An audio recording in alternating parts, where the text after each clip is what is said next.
इस देश में मुसलमानों का भविष्य वही है जो इस देश का भविष्य है। कौन हिंदू कौन मुसलमान, क्या है ये और किस जमाने की बात है ये? जो 22 को वो 24 में भी नहीं आएंगे। जनता फैसला कर चुकी है। जय श्री राम।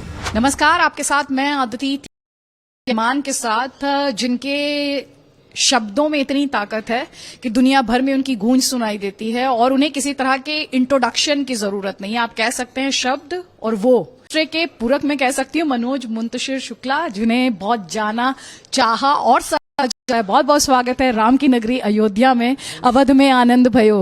हाँ बिल्कुल, बजाओ ढोल, स्वागत में मेरे घर राम आए हैं। अवध में उत्साह है, अवध में उल्लास है। इस धरती का कण कण रामलला के स्वागत की तैयारियों में बिछ चुका है। अद्भुत दृश्य, विहंगम। आपने अयोध्या नगरी में कई बड़ी बातें कही। आपने हिंदुओं को लेकर, सनातन को लेकर बहुत सारी बातें कही। रामलला लेकर अगर मैं कहूं, आप हमारे दर्शकों से कुछ कहिए तो आपका भाव क्या है? मतलब कौन सी ऐसा इमोशन है जो सबसे पहले आता है? जैसे रामलला ने अपना जीवन जिया, जिन आदर्शों पे वो चले, हमें सिर्फ इतना प्रयास करना है कि जो हमारा भविष्य है वो रामलला के चारों तरफ घूमता हुआ नजर आए। जैसे रामलला जिए वैसे हम जिए, जो आचरण रामलला का था वैसे हमारा हो।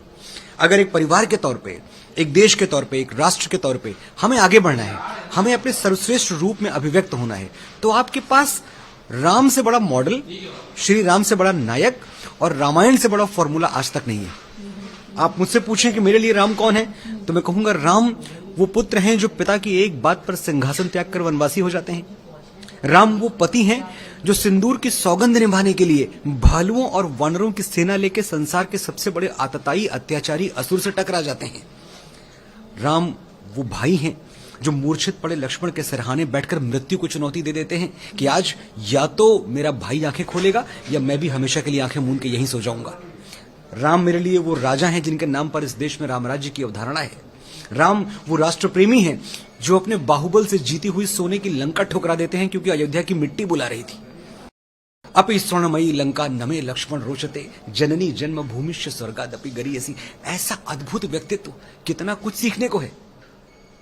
राम राज्य की शुरुआत आप मानते हैं अब कि होगी? और वो राम राज्य कैसा होगा? क्योंकि यहाँ पर तो डिवाइड्स की बात की जा रही है, यहाँ पर तो ये कहा जा रहा है कि एक मस्जिद को तोड़कर एक मंदिर को बनाया गया। राम राज्य की शुरुआत हो चुकी है, उसको और बेहतर बनाना है और परफेक्ट करना है। काम बस इतना ही है।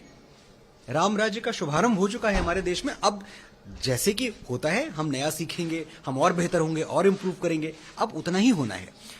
और जो लोग ये आरोप लगाते हैं हम पे कि मस्जिद तोड़ के हमने मंदिर बनाया, तो ये तो बहुत सरासर झूठा आरोप है, क्योंकि ये पूरी दुनिया को पता है कि मस्जिद तो कभी बनी नहीं थी। जो तोड़ा गया वो 3 गुंबद थे, वो ढांचे थे। उन ढांचों को, उन गुंबदों को कभी मस्जिद का आकार हमने लेने ही नहीं दिया। हमारी 70 मीर बाकी जैसे दरिंदों से लड़ गई कि तुम्हें यहां मस्जिद बनाने नहीं देंगे। तो उस दिन 6 दिसंबर 92 को जो तोड़ा गया था वो टूटे हुए मंदिर के मलबे से बना हुआ एक ढांचा था। हमने कभी कोई मस्जिद नहीं गिराई। पूर्व प्रधानमंत्री भारत रत्न श्री अटल बिहारी वाजपेयी कहते थे कि गोपाल राम के नामों पर कब मैंने अत्याचार किए, कब सबको हिंदू करने घर घर नरसंहार किए। गोपाल राम के नामों पर कब मैंने अत्याचार किए, दुनिया को हिंदू करने कब घर घर नरसंहार किए। कोई बतलाए काबुल जाकर मैंने कितनी मस्जिद तोड़ी। भूभाग नहीं, शत शत मानव के हृदय जीतने का निश्चय। हिंदू तनमन, हिंदू जीवन, रग रग हिंदू मेरा परिचय।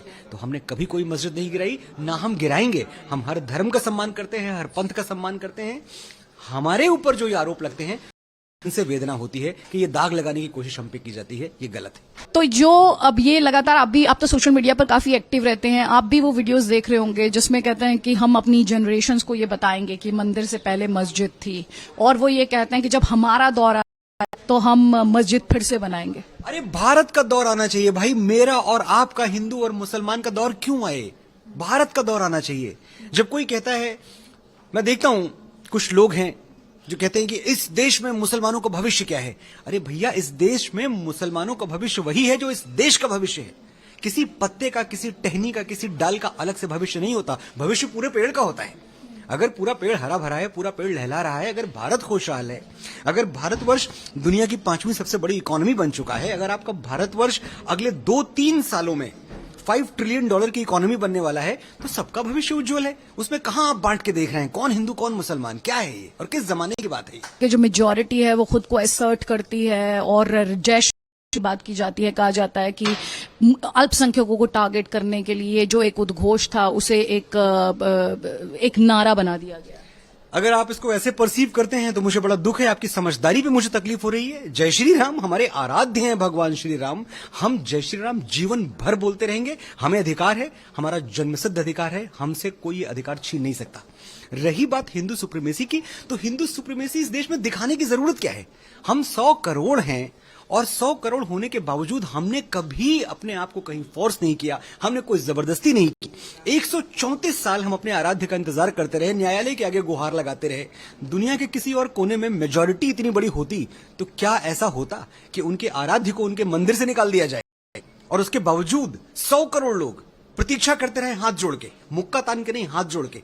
और फिर हमें आप कहेंगे कि हम असर्टिव हैं। हम कहां से असर्टिव हैं? ये एक इम्पॉर्टेंट बिंदु ये है मनोज जी कि ये एक परसेप्शन क्रिएट किया जा रहा है। आपको लगता है सनातन को लेकर जिस तरह की टीका टिप्पणी हुई है या हिंदुओं को जब असहनशील इनटॉलरेंट कहा जाता है, ये एक सोची समझी कैंपेन है, साजिश है?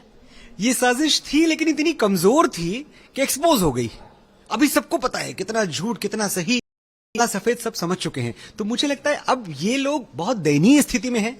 इतना बड़ा चैनल है आपका, इतने अच्छे से आप हम मुझसे सवाल पूछ रही हैं, इनके बारे में चलिए हम और आप डिसाइड करते हैं कि बात ही नहीं करेंगे, क्योंकि ये इस लायक भी नहीं बचे कि इनके बारे में बात की जाए। और 22 को नहीं आ रहे हैं ना, जो 22 को वो 24 में भी नहीं आएंगे। जनता फैसला कर चुकी है। जय श्री राम। आप कुछ गुनगुनाएंगे ताकि मैं इसे क्लोज कर सकूं? मैं तो नहीं, लेकिन मैं लाइनें पढ़ दूंगा क्योंकि मैं गाता तो बहुत खराब हूं।